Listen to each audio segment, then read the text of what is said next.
Welcome. Today's lesson hopefully won't be too difficult of a lesson because it basically just requires you to do calculator button pushes.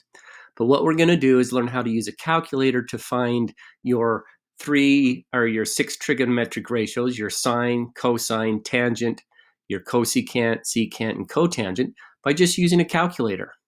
We're also going to learn how to go in the reverse direction. Given the ratio, find the angle that gave us a certain ratio.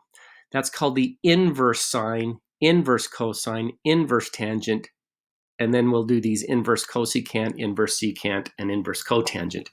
Now, we'll talk more about this in a little bit, but just remember, these are inverse functions. I don't want this little -1 isn't like an exponent. It actually just means we're going to go in the reverse direction.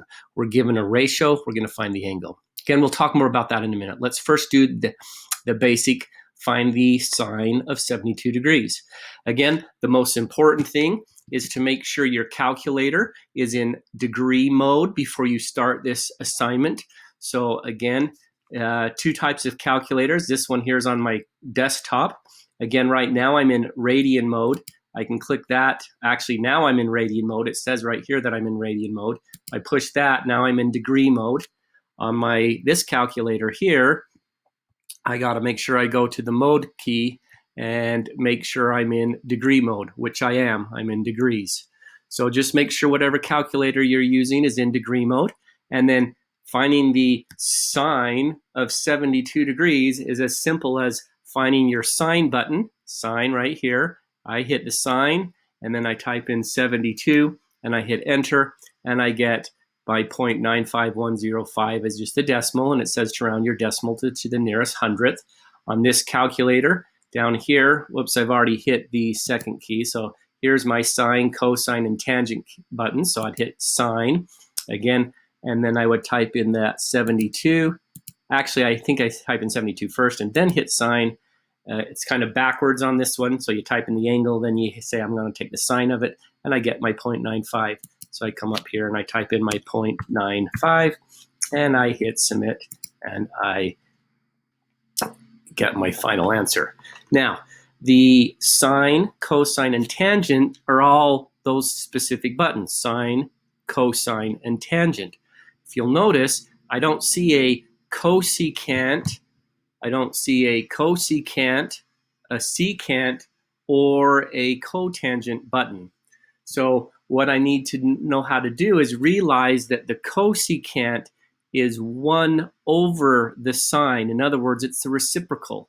The secant is 1 over the cosine of the angle. The cotangent is 1 over the tangent of the angle. So what I need to do is I'm going to skip ahead here and find one, hopefully. There's tangent, that shouldn't be too hard. You just use the tangent key. There's a sine, that shouldn't be too hard. Sine, cosine, and tangent, all again, not very difficult. Here we go, here's a cosecant.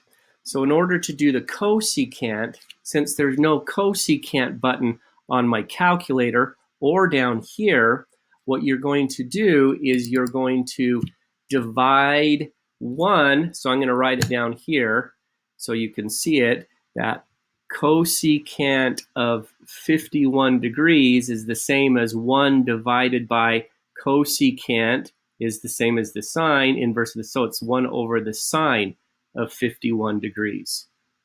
So what I'm going to do is on this calculator here specifically, since it types in nicely, I'm going to go 1 divided by the, again, I'm doing sine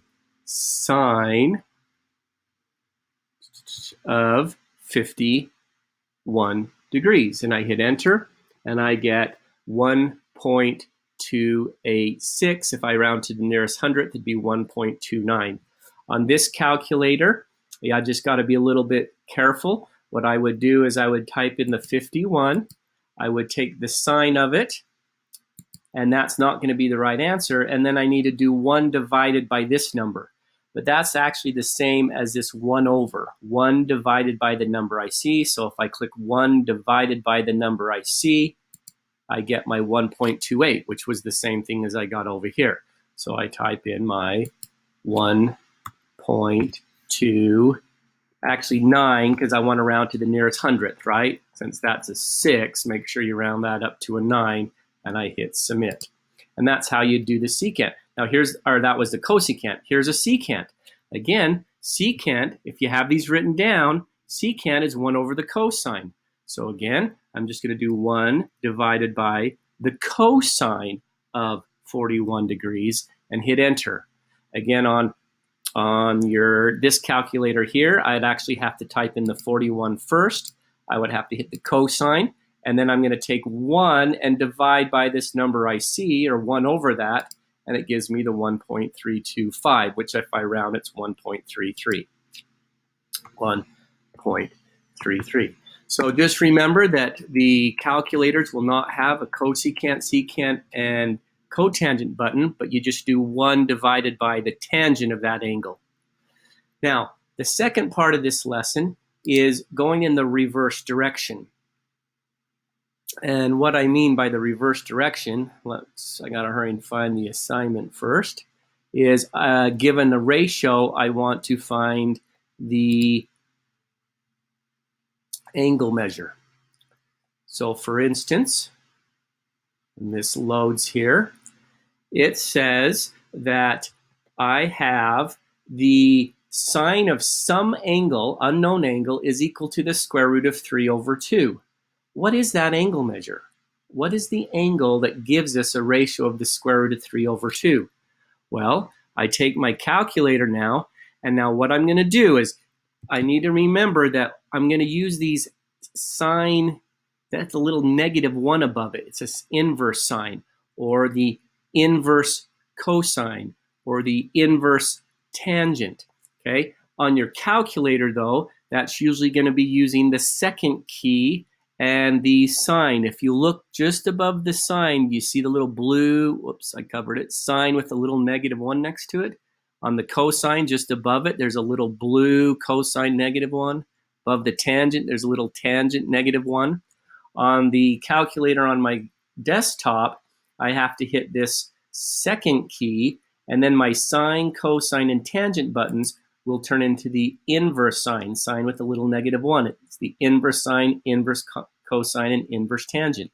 Again, we do not have an inverse cosecant, an inverse secant, and an inverse cotangent, but what we'll do is we'll be taking the inverse sine, inverse cosine, and inverse tangent of the reciprocals. And I'll do one of those so you get a feel for it.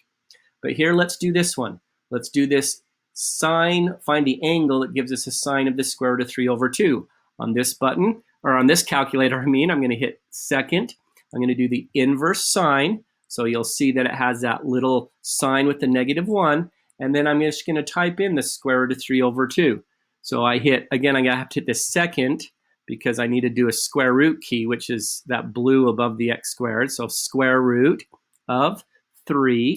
Make sure I exit out from underneath. I'm going to hit divided by 2, and then I'm going to close my parentheses.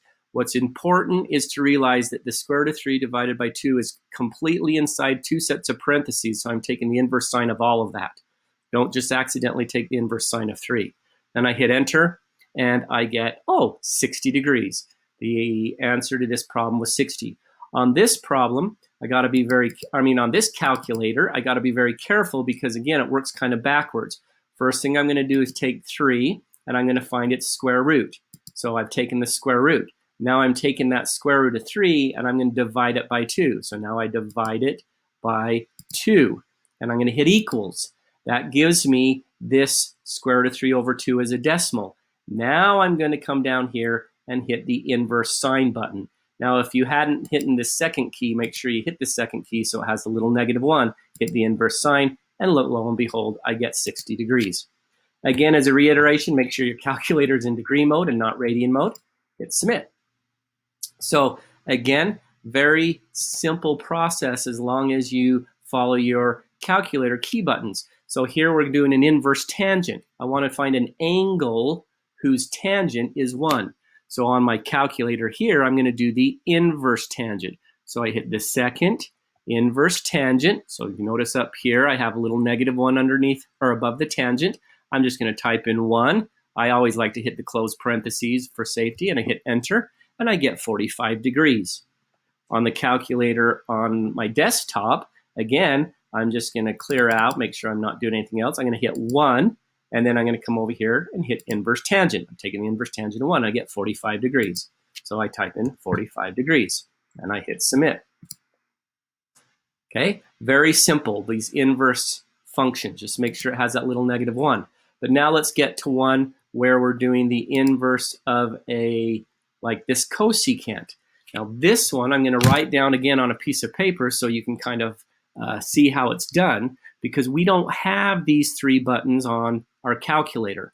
So what we're going to do is we're going to say if we want the inverse cosecant of the square root of 2, it's going to be the same as taking, now cosecant is the sine, so it's going to be the inverse sine of 1 over that, 1 over the square root of 2, or the reciprocal of this. If there was a fraction, I would just flip it upside down.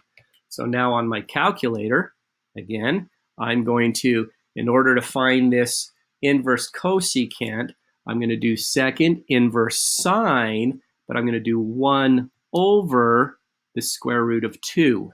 So I've done its reciprocal. Whoops, I put the parentheses underneath. I need to go back, delete that, go out, and then do the parentheses there. There we go, and hit enter, and I get 45 degrees. Again, on my calculator here, what I would do is I would do the square root of 2. So I'd hit 2 square root. Now I want this under 1. That's this button again, 1 over. So I'm going to hit 1 over. I get 0.707. Now I want to do the inverse sine, because that's what the cosecant is. So now I'm going to hit the inverse sine, and I get 45 degrees.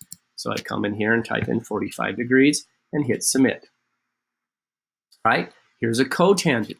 Again, our calculator and our online calculator does not have an inverse cotangent. So what you do is you say, all right, the inverse cotangent of the square root of 3 is equal to the inverse tangent of 1 over the square root of 3. So again, on this calculator here, I'm going to do second inverse tangent of 1 divided by the square root of 3. Close my parentheses, hit enter, and I get 30 degrees. On this calculator here, I would hit 3. I would hit, I didn't hit 3. I would hit 3. I would hit the square root button. I would divide 1 by the number shown. So I'm going to do 1 divided by the number shown. And then I'm going to do the inverse tangent and get 30 degrees. So I come up here and type in 30 degrees and hit submit. Again, this process should hopefully not be too difficult if you've paid attention. If you do have any concerns or questions, please contact me or log on at 1 o'clock for some online help, and I will help you any way I can to make sure that this is doable.